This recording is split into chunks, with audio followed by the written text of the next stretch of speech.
People want the world to be simple, known, and predictable.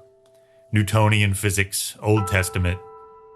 They want to believe it's this way so they can wrap their heads around it, but it's not this way. It's special relativity and quantum entanglement. It's weird, counterintuitive, and even contradictory. We imagine our senses in a similar way, simplistically, like a watermill. A running stream turns the water wheel, which turns the grindstone to mill the wheat. Sound waves enter our ear canal, strike our eardrum, and the vibrations are interpreted as sound by our brain. But there is another way. My name is Bob Lichtenberg. I'm deaf, and I enjoy music. I became deaf when I was 5. It was really gradual. By the time I was 8, I wasn't able to really hear people talking anymore. I think I do remember becoming deaf. So when a bird was singing, and my friend had told me, "Can you hear that?" I said, "Just barely." And that was really the last time I remember hearing music.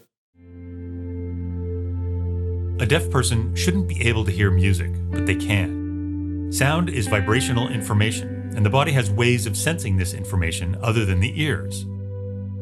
Hands are particularly adept at this, and it's been found that the brain can rewire its auditory cortex to receive input from the mechanoreceptors in the fingertips instead of the auditory nerve coming from the ear. Bob uses a mylar balloon to gather the musical vibrations in the air of the room and focus them at his fingertips, like what our eardrum does for our inner ear. Well, many deaf people use the balloon. What I discovered was that mylar and helium was a better kind of balloon than latex and oxygen. You're just a lot more sensitive to vibrations. I've always been listening to music with a speaker, a little small speaker, but I was always holding it on my ears. And then I realized later on it was similar to feeling of a balloon. But over the years, it just became a point where my brain was, actually here.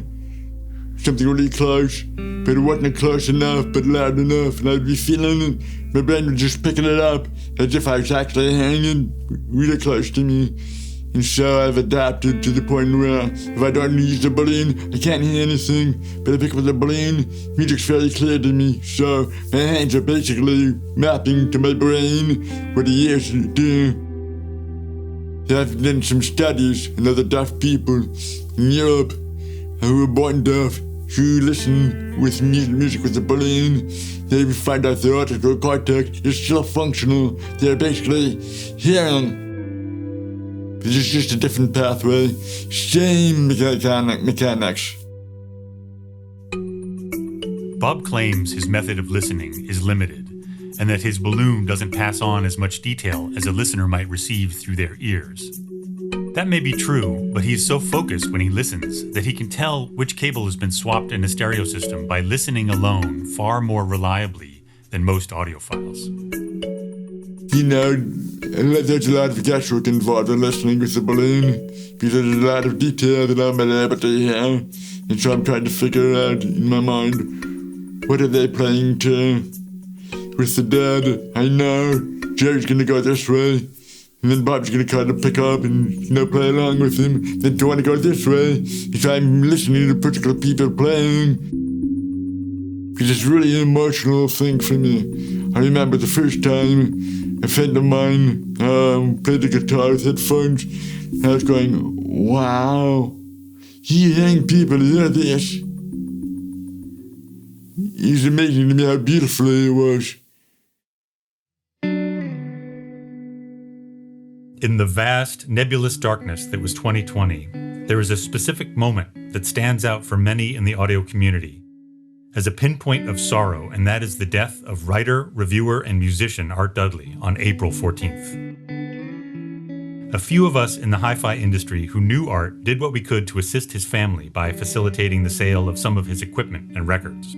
Among the most recognizable items from this collection would have to be Art's Altec Flamencos speakers, which made many appearances in his writings over the years. He described them as having a neo-Moorish grille so elaborately styled it would not look out of place in the drawing room of a Victorian hookah merchant. But he also said that they were reliably skilled at turning groove bumps into goosebumps. Bob, like so many of us, was a great fan of Art Dudley, of his reviews and his column called Listening. Bob now owns Art's speakers and listens to them every day in his unique way, with an attentiveness and a connection that very few of us attain. I'm sure Art would approve, and I'm sure he would appreciate the ironic, iconoclastic beauty of this unlikely connection he shares with an audiophile who is deaf. One thing that attracted me to Art Dudley, he wrote as if music was fun. It's just a different kind of writer. He made music human. So for me, those speakers and the fun part of music, that's the one part of the musical spectrum, is to have fun. You can't be serious all the time, listen to just the sound. You have to listen to the art. I think Art would have appreciated the fact that I enjoy music because it speaks at a human level. And, one of the things about Art's writing is he brought music to people, and the quite one is a side story. And so for me, that is the way I relate to him. His musical tastes, here having the Altecs, just brought me closer to his writing.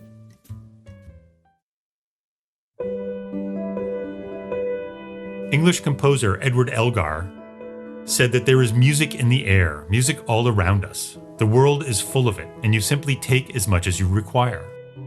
In a way, it's a bit like the Force in Star Wars. Music flows out and fills all the space. It's there if you're aware of it. Bob is just letting it in a different way from the way I like. Music is so universal. Something the sound of God talking. Really, really good music gets you to that point where you leave your body. Understanding music, you have to understand the artist. What are they trying to do?